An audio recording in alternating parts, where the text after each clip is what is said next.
మన వెనపూస చూసుకుంటే there are 33 bones of vertebra ఏదైతే వర్టికల్గా ఫామ్ అయి ఉంటుందో త్రూ సమ్ యాంగిల్స్ అనమాట. సో దీంట్లో వచ్చేసి మనకు ఎంటైర్ మన స్పైన్ చూసుకుంటే రెండు చోట మూమెంట్స్ చాలా ఎక్కువగా ఉంటుంది. ఈరోజు మనము ఇంపార్టెన్స్ ఆఫ్ డిస్క్ గురించి మాట్లాడదాము. నమస్తే, నేను మీ doctor Mohammed Umar, physiotherapist, working at Dr. Saji D'Souza's KSAC Multispeciality Ayurveda Hospital, Banjara Hills road number 1 హైదరాబాద్లో లొకేటెడ్ ఉందో. నేను అందులో యాజ్ ఏ హెచ్ఓడిగా వర్క్ చేస్తున్నాను. కమింగ్ టు ద వెనపూస, దేనికైతే మన కంప్లీట్ వర్టిబ్రాస్ అంటాము. మన వెనపూస చూసుకుంటే there are 33 bones of vertebra ఏదైతే వర్టికల్గా ఫామ్ అయి ఉంటుందో త్రూ సమ్ యాంగిల్స్ అనమాట. సో దీంట్లో వచ్చేసి మనకు ఎంటైర్ మన స్పైన్ చూసుకుంటే రెండు చోట మూమెంట్స్ చాలా ఎక్కువగా ఉంటుంది. ఒకటి వచ్చేసి సర్వైకల్ మెడ భాగం అంటారు, రెండోది వచ్చేసి లంబార్ నడుము భాగం అంటారు. ఇంకొకటి this is something called sacrum and coccyx. Sacrum and coccyx స్పెషల్లీగా ఉమెన్స్లో ఎప్పుడైతే నార్మల్ బ్రీచ్ డెలివరీ అవుతుందో ఆ టైంలో కొంచెం యాక్టివిటీస్ మూమెంట్స్ అందులో వస్తుంది. సో చాలామంది ఈ కాలంలో వాళ్ళకు స్పైన్ గురించి బాగా తెలుసు, అవగాహన వస్తుంది.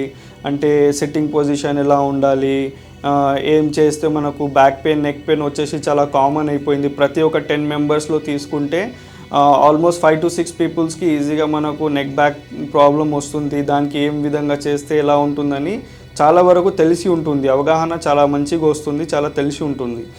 కానీ ఇంపార్టెన్స్ ఆఫ్ డిస్క్ ఫంక్షనల్ ఏమవుతుంది, ఏం చేస్తుంది, దాని ద్వారా అడ్వాంటేజెస్ మన స్పైన్కి ఏమున్నాయి అవి మనం ఈరోజు తెలుసుకోవడానికి ప్రయత్నం చేద్దాము.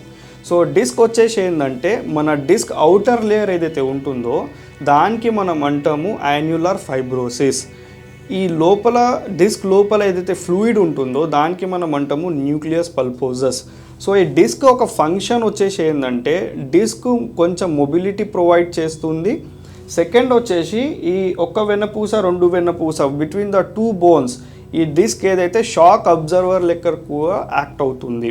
ఇప్పుడు షాక్ అబ్జర్వర్ లెక్క యాక్ట్ అవుతుంది. రెండోది ఏంటంటే మనకు మొబిలిటీ ప్రొవైడ్ చేస్తుంది. మూడోది ఏంటంటే ఈ మొత్తం వర్టిబ్రాస్ కూడా to put in together form, అందులో కూడా లిగమెంట్స్ ఏ విధంగా అయితే వర్కౌట్ అవుతుందో సరౌండింగ్స్ ఉన్న జాయింట్స్కి ఏదైతే పట్టేసి ఉంటుందో ఆ విధంగా ఈ డిస్క్ కూడా కొంచెం మాత్రము హెల్ప్ఫుల్ అవుతుంది in order to keep it in anatomical position. So మన డిస్క్ వచ్చేసి ఇప్పుడు మూమెంట్స్ మనం చేసేవి నడుము దగ్గర మెడ దగ్గర మోస్ట్లీ ఏంటంటే ఫార్వర్డ్ బెండింగ్, ముందుకు బెండ్ చేయడము, మళ్ళీ బ్యాక్వర్డ్ బెండింగ్, వెనక్కి బెండ్ చేయడము, సైడ్ బెండింగ్స్, సైడ్ పక్కన తిప్పడము, side rotations, then full complete rotation, clockwise ఉన్నా యాంటీ క్లాక్ వైజ్ ఉన్నా.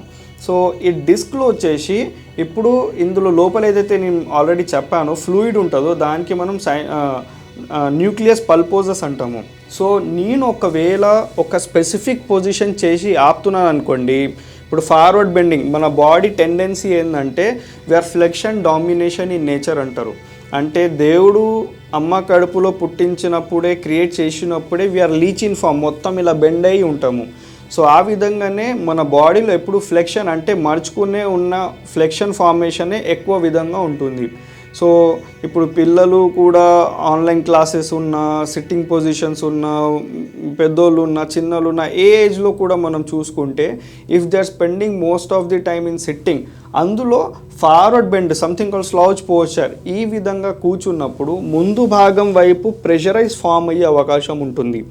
సో ఈ ముందు భాగంకి ఎప్పుడైతే ప్రెషరైజ్ ఫామ్ అవుతుందో ఈ లోపల ఉన్న ఫ్లూయిడ్ ఒక పక్కన జరిగిపోతుంది. ఒక పక్కన జరిగి మన వెనక నుండి ఏదైతే స్పైనల్ కెనాల్లో స్పైనల్ కార్డ్ ఏదైతే పాస్ అవుతుందో దానికి వెళ్ళి పించ్ అయ్యే అవకాశం ఉంటుంది. సో ఇది ఎప్పుడైతే ఇది పించ్ చేసే అవకాశం ఉంటుందో అప్పుడే మనకు అక్కడ నుండి ప్రాబ్లమ్స్ మొదలవ్వడం స్టార్ట్ అవుతుంది. ప్రాబ్లమ్స్ అంటే ఏంటి, రేడియేటింగ్ పెయిన్ ఒక చెప్పొచ్చు, కాళ్ళు చేతులు లాగడం చెప్పొచ్చు, భుజాలు లాగడం చెప్పొచ్చు, నెక్ దగ్గర ఒకవేళ ఇబ్బంది ఉంటే. సో ఈ విధంగా ప్రాబ్లమ్స్ వచ్చే అవకాశం ఉంటుంది. సో దీనికి సింపుల్గా మనము చేసేది ఏంది, రెస్ట్ తీసుకున్నాం అనుకోండి. If it is mild problem type rest తీసుకుంటే ఆటోమేటిక్గా మళ్ళీ స్పైన్ పైన ప్రెషర్ ఉండదు. మన muscles surrounding muscles if it is in good condition strength wise ఉన్నప్పుడు ఈ మళ్ళీ ఏమవుతుందంటే ఆ fluid go back to it's return position, దాని ద్వారా బల్జ్ ఏదైతే ఉందో అది నార్మల్ అయ్యే ఛాన్సెస్ ఉంటుంది. సో డిస్క్లో వచ్చేసి ప్రైమరీ ప్రాబ్లం ఏవైతే ఉంటాయో అది వచ్చేసి డిస్క్ బల్జ్ అంటాము. సెకండ్ వచ్చేసి దానికి డిస్క్ ప్రొట్రూషన్స్ అంటాము. ఇప్పుడు ఇందులో ఎక్స్ట్రూజన్స్ కూడా అవుతుంది. ఎక్స్ట్రూజన్స్ అంటే వెనక భాగం ఉబ్బిపోవడం. సో డిస్క్ ప్రొట్రూషన్స్ అయిపోయింది, డిస్క్ ఎక్స్ట్రూజన్స్ అయిపోయాయి. నెక్స్ట్ వచ్చేసి ఏంటంటే డిస్క్ ప్రొలాప్స్ కూడా ఉంటుంది. నెక్స్ట్ వచ్చేసి స్లిప్ డిస్క్, అంటే డిస్క్ తన ఒరిజినల్ పొజిషన్ నుండి జరిగిపోవడం, either in side ways or front side or back side. So slip disc అంటారు. నెక్స్ట్ వచ్చేసి ఏంటంటే సంథింగ్ కాల్డ్ డిస్క్ హర్నియేషన్. ఈ డిస్క్ హర్నియేషన్ అనేది చాలా డేంజర్. ఈ పొజిషన్ అప్పుడు ఏమవుతుందంటే మన ఏదైతే అవుటర్ లేయర్ మనము డిస్క్కి పేరు చెప్పామో యాన్యులర్ ఫైబ్రోసిస్, అది టేర్ అయిపోతుంది. అది టేర్ అయ్యి ఫ్లూయిడ్ ఏదైతే న్యూక్లియస్ పల్పోజస్ ఫ్లూయిడ్ ఉందో అది బయటికి వచ్చి అవకాశం ఉంటుంది. సో దానికి డిస్క్ హర్నియేషన్ అంటారు. ఆ కండిషన్ చాలా danger. It may leads to even paralysis. ఒకవేళ ఇది నడుము భాగంలో జరిగితే 2 కాళ్ళకు మన యూరిన్ మోషన్ కంట్రోల్ వెళ్ళే అవకాశం ఉంటుంది. దాని ద్వారా ఇంకా మజిల్ స్ట్రెంగ్త్ తగ్గిపోయే అవకాశం ఉంటుంది. స్పర్శ తెలియకపోవడము, చప్పు వేసుకుంటే కాళ్ళ నుండి జారి వెళ్ళిపోవడము. ఇంకా వచ్చేసి ఏంటంటే సెన్సరీ, ఒకవేళ సెన్సరీ నర్వస్ సిస్టమ్ కూడా ఇందులో ఎఫెక్ట్ అయ్యే ఛాన్సెస్ ఉన్నాయి. సో చల్లదేంది వేడిదేంది అది కూడా తెలియకపోవడము. సో ఇవన్నీ జరిగే చాలా అవకాశం ఉంటుంది. చూడండి, ఒక చిన్న ప్రాబ్లమే. ఆ చిన్న ప్రాబ్లం ఏంది? Not maintaining our self in a proper posture అంటే ఈవెన్ ఇన్ సిట్టింగ్ ఉన్నా, ఈవెన్ ఇన్ స్టాండింగ్ ఉన్నా. సో పోస్చర్ ఫార్మేషన్స్ ఒకవేళ తప్పు ఉంటే ఇంతవరకు వచ్చే అవకాశం ఉంటుంది. సో మన పిల్లలకు, మనకు, ప్రతి మనిషికి ఏ విధంగా అయితే ఆహారం అవసరమో బతకడానికి, ఇన్ ఆర్డర్ టు సర్వైవ్, ఏదైతే గాలి అవసరమో పీల్చుకోవడానికి, ఆ విధంగానే మన బాడీకి ఈ కాలంలో సర్వైవ్ అవ్వడానికి డెఫినెట్గా ఎక్సర్సైజెస్ ఇంపార్టెన్స్. ఈ కాలంలో చాలామంది ఎక్సర్సైజెస్కి ఇంపార్టెన్స్ ఇస్తలేరు.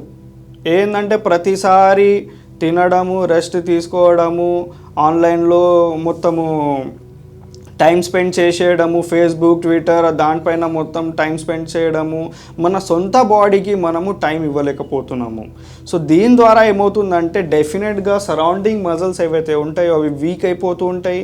సో వీక్ అయిన తర్వాత దీనిపైన మనం స్ట్రెస్ వేసి ఏదైనా ఒక యాక్టివిటీలో ఇన్వాల్వ్ అయ్యామనుకోండి, డెఫినెట్గా సరౌండింగ్ మజిల్స్ సపోర్ట్లో ఉండవు. దాని ద్వారా ఏమవుతుందంటే డిస్క్ పైన భారం, ప్రెషర్ పడే అవకాశం ఉంటుంది. సో ప్రెషర్ పడిన తర్వాత ఇవన్నీ ప్రాబ్లమ్స్ బయటికి వస్తాయి. సో ఫస్ట్ సిమ్టమ్ వచ్చేసి మనకు పెయిన్. సో పెయిన్ ఏదైతే ఉందో అది పెయిన్కి చంపొద్దు. పెయిన్ ఏదైతే ఉందో అది మన బాడీకి friend. Something called pain is friend to the body. So దానికి మనము త్రూ సమ్ మెడిసిన్స్, ఏవైతే అలోపతిలో మనం మెడిసిన్స్ తీసుకుంటున్నామో దాని ద్వారా ఏమవుతుందంటే మనం పెయిన్కి చంపేస్తున్నాము. Something called pain killers. So పెయిన్ని కిల్ చేసిన తర్వాత కానీ ఇంటర్నల్ ప్రాబ్లం ఆ విధంగానే ఉంటుంది. The cause is a compression and the symptom is coming out is example a pain. So ఈ పెయిన్కి మనము ఫీల్ చేసి కాజ్ ఏందో అది మనం చూసుకోవాలి. ఇప్పుడు కాజ్కి మనం ఒకవేళ తెలియకుండా ఈ విధంగానే పెయిన్ కిల్లర్స్ కంటిన్యూ చేసామనుకోండి, might be it's mild bulge అని ఉండొచ్చు.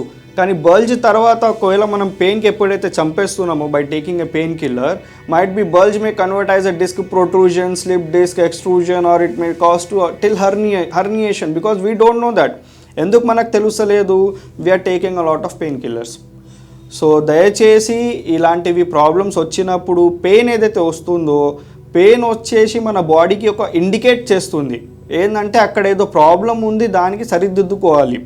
ఆ ప్రాబ్లంకి మనం సరిదిద్దుకోకుండా ఈ పెయిన్ అనేది దానికి సిమ్టమ్కి మనం చెప్పడానికి ప్రయత్నం చేస్తే డెఫినెట్గా ఇంటర్నల్గా ప్రాబ్లమ్స్ ఎక్కువ అయ్యి ఫ్యూచర్లో చాలా సివియారిటీస్, చాలా ఎక్కువ డ్యామేజ్ మన స్పైన్కి జరిగే అవకాశం ఉంటుంది. సో ప్రైమరీ చెప్పేది ఏంటంటే precautions, prevention is better than cure. మనము ఈ డిస్క్లో ఏవైతే ఇబ్బందులు వస్తాయో దానికి జాగ్రత్తగా ఉండాలి. సో ప్రతిసారి చుట్టూ ఉన్న మజిల్స్కి స్ట్రెంగ్త్ చేయడానికి ప్రయత్నం చేయాలి. సో ఇన్ ఫిజియోథెరపీ మనకు చాలా వరకు ఎక్సర్సైజెస్ ఉన్నాయి, దేని ద్వారా అయితే మనం మజిల్ స్ట్రెంగ్త్ మెయింటైన్ చేయొచ్చు. మన డిస్క్ని good in healthy positions and in good కండిషన్స్లో పెట్టవచ్చు. సో దట్ ఇన్ ఫ్యూచర్లో మనకు ఇలాంటివి ప్రాబ్లమ్స్ రాకుండా మనం దానికి దాదాపుగా కాపాడుకోవచ్చు. ఇవి చాలా సింపుల్, చాలా ఈజీ. ముఖ్యంగా ఏంటంటే మీ కాన్సన్ట్రేషన్, మీ ఫోకస్, ఇవి మీరు చేస్తే డెఫినెట్గా మనకు తేడా ఏంది తెలుస్తుంది, మంచిది చెడ్డది ఏంది తెలుస్తుంది. చాలామందికి అవగాహనలు లేకుండా పెయిన్ కిల్లర్స్ ఎక్కువ తీసుకోవడము, లేకుంటే సర్జరీస్కి వెళ్ళిపోవడము. ఈ స్పైన్ సంబంధించింది సర్జరీస్కి వెళ్తే దాదాపుగా అది 90-95% కేసెస్ ఫెయిల్యూర్స్ అవుతున్నాయి.